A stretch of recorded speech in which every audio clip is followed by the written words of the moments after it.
So how does one make a hand-drawn animated film in a country and culture with no background in hand-drawn animation? We needed to assemble a team of people who we could work with. I dropped out of Berklee College of Music, which was the second university that I dropped out of, after already dropping out of Indus Valley School of Art and Architecture in order to pursue music, and prepared to embark on my animation journey. For the Glassworker's producer, I knew that this position held a lot of responsibility, from logistic and creative input to overseeing the work being done every day. Mariam and I discussed that there was only one person for the job, someone who had the right creative mindset and business experience, my cousin Haider Riaz. I didn't come on full time because I was working somewhere else, but I was kind of involved. So the Kickstarter video that we shot and some of the planning that went into the whole project going up, that was something that I was involved in. But once Usman came to Pakistan and said, we need to do this here, that's when I was like, okay, let's do it. So I quit my other job and said, let's do this full time.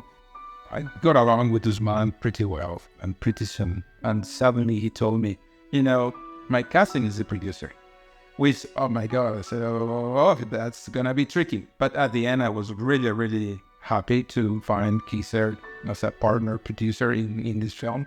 I was really amazed how professional he is. We worked together very well. We complement each other, and it's such a pleasure to work with such a professional producer. For the Glassworker's art director, I knew Mariam would be the best person for the role. That is what she excelled at our university. And Mariam also studied theater and art in Emerson in Boston, so her acting experience was vital in assisting me in the direction for the film. And Mariam even had the right technical approach to assist Haider in production. I love the tiny little details. Every little object that the character is probably going to interact with has its own story to tell, and that's pretty much how we dealt with all of the objects in the film as well. There's so much you can tell about a character just by the way the books are arranged on their desk. And that is how we wanted to build the world and create a space that was lived in. Usually people tend to say with art direction that nobody's really going to notice it because it's in the background. That's literally what they're called, backgrounds. But that is what brings that emotion into the space. I think every tiny little piece is what creates the film. Working with Mariam was such a pleasure because I was able to be invited to this universe. I was able to see a reality I wasn't used to. I know that Mariam, who's also a poet, will continue to dabble into the creative realms that she wants to. And Haider will be one of the most prolific studio heads in the coming years. For animation director, the talented Amir Rifat. Amir caught my attention because in my second year of university at Indus Valley, he had made a beautiful hand-drawn animated film for his thesis, while everyone else was making graphic novels and paintings. Amir's technical knowledge and animation experience was vital in the formation of our own animation pipeline. I was the first person that Usman, Mariam and Haider got on board. So I was definitely a part in building the animation processes, the film as it looks today, all of the changes it's been through. The studio itself, hats off to Usman, Haider and Mariam for making that happen, and for everyone else that they got involved to help us have this space.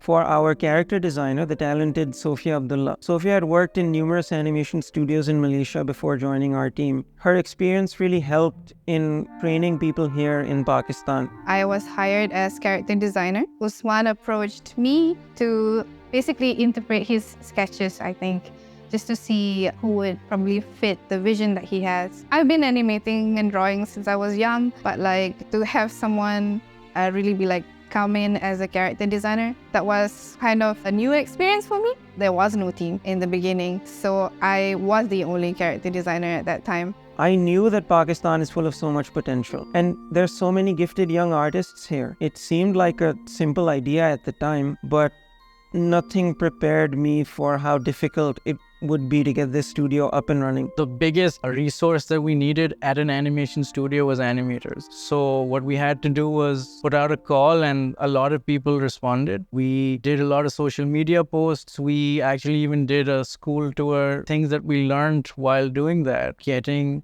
somebody in isn't as hard as it is to train them and to make them stay and make them do consistent quality work, which was the toughest part. The creative heads and I kind of had to put a training program together that we reverse engineered ourselves. Truth be told, that reverse engineering, looking at films that we like, looking at animation that we like, and kind of figuring out how we could make it work was the biggest challenge. And the response was amazing. We received a lot of portfolios and recruited dozens of people in the beginning. I thought, wow, everyone loves hand-drawn animation. But once they saw how much work it was, suddenly they didn't love animation as much. I began to realize everybody loves watching hand-drawn animation. Making hand-drawn animation is a whole other story. And I was pretty upset in the beginning, but I understood why they left. In most South Asian parents' minds, if you aren't becoming a doctor, a dentist, or an engineer, you're a failure of a human being. And eventually, we did find a few exceptional artists from across Pakistan to join our studio. We also found some unexpected talent. I graduated from dental school, so I was a dentist before I joined as an animator here. Completely changed everything, started from scratch again at 26. It was scary, but the good thing about this place is that they kind of accept you as you are. They teach you to do what they want to do here. And this is one of the truest collaborative experiences I've ever had, because you have people from 19 to 35 and they're all completely different, but they work together so well. It's been a very formative experience, honestly, in the creative sense and in the literal physical sense. I joined Mano when I was pretty young, and to have been working with the group of such wonderful people, not only did I manage to learn creative things, but honestly even things about life, how to conduct yourself in a meeting, how to engage a larger crowd, so like public speaking even. It's been a great experience. My qualification is that of a doctor. So forget animation, even the art field was something that would not have even occurred to me. First thing that strikes you when you come here at Mano is there's a standard. If your skills are not there yet, they will take it there. It's a good feeling, especially if you're somebody who wants that sort of excellence in your field. I mean, it's pretty cool. Joined as a character designer, and then I went into making 3D layouts. I started doing backgrounds, making 2D looks, helping art direction, and now I'm compositing. There's been a lot of personal growth, especially working with Mariam. I would say I've been very much organized now than I was. I got to learn so many new softwares. I got to learn so many new techniques. Just looking at our higher ups and their work ethic, it just makes you want to come in and just work more, harder, learn more. So I try to just learn everything which I can from them. If Mano didn't exist, I don't think I would be doing art as a career, because there was a big change in my life. Nobody else was doing that in Karachi. Great learning experience, and I don't think I'm done learning yet. There's a lot more to learn. So we had started assembling a team, but we still didn't have what you can call a studio. Mariam, Khizr and I had to build a studio in order to make The Glassworker. Normally a studio needs a film to make. We had a film, but we didn't have a studio. So the first studio was just a few rooms. It was actually one room, and then it expanded into a few other rooms.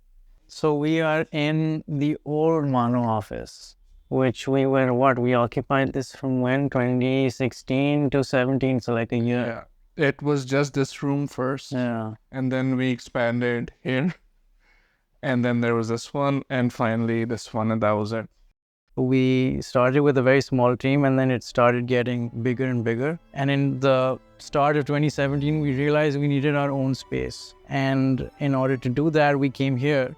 So when Usman and I visited, I just said, listen, I don't think we can cookie cutter put an animation studio here instead. We're gonna have to build it from scratch. So we took a hammer to the place and literally took everything away, broke everything down. The gargantuan task was actually doing that for the first time in my life. I had never had anything to do with construction before. That journey and seeing the studio become what it is now from then has also been great.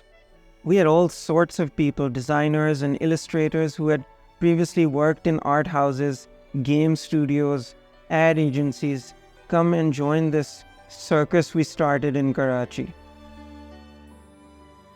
Against all odds, we began to form the very first hand-drawn animation studio in Pakistan, Mano Animation Studios. I realized no big TV studio in Pakistan would fund this project. With some guidance from my mentors, I decided on Kickstarter to fund our pilot for The Glassworker. The purpose of this pilot was to showcase the work Mano Animation Studios was capable of doing and to assist us in raising money to complete the entire film. We set a goal of $50,000 to make a few minutes of animation and somehow managed to make more than double our funding goal. And that is what allowed us to set up our first studio, our first batch of hires, our first batch of equipment, all of that to kind of experiment and see what works. It was about 7 years ago, and I saw some clips about their Kickstarter, and I thought it was an unbelievable, ambitious project. I knew they would need some help. Luckily, it was in the same city where I was from. At that time, I was part of some art group studios. We used to teach each other through Google Hangouts and stuff. And we did some podcasts, so I interviewed Usman Riaz. He said, "Why don't you join us?" And I said, "Sure." One of my friends was into filmmaking. He showed me the TED Talk, and then he showed me the Glassworker's initial reel that was for Kickstarter. Before Mano, I was working as a trainer in a BPO company. So then I was a little nervous. I said, maybe I won't get in because they're looking for animators and I've never animated before. I went ahead and gave it a shot. I came and gave my interview. I got in, and that was the best decision of my life. Also, I was very surprised to find that the project and the studio in Mano, there were many women, also women that were, in roles of responsibility, like Mariam is, and how balanced the team was, but also many more. So that was a really nice surprise. My role is basically coordinating between various departments. So it's business related and creative departments. I have worked with Khizr directly since day one. It has been a journey, and I would say that I consider him as my mentor. I didn't have any prior experience in this field or any knowledge. I said most of the things that I've learned is from him. It is lovely. That doesn't sum it up, but it just keeps getting better and better, and even the challenges keep growing stronger and stronger. Overcoming many obstacles, we completed the pilot animation in January 2018. It was around 6 minutes in length and allowed us to flesh out the world we were building for this film. The pilot went on to take animation enthusiasts by surprise, and I was pleasantly surprised as well. I guess people were able to appreciate the sentiment behind this project. The Glassworker really is a love letter to the hand-drawn animated films that I love. The beauty of the frames drawn and painted by the human hand have a timeless quality to them. And the groundbreaking quality about our project is not the medium that we chose. It is the fact that we are making something like this in Pakistan. No one has ever attempted to make something like this in Pakistan. All I wanted to do was make a beautiful film that moves people, the way the films I grew up watching moved me. I feel very fortunate to have worked with everyone who has come through the studio's doors.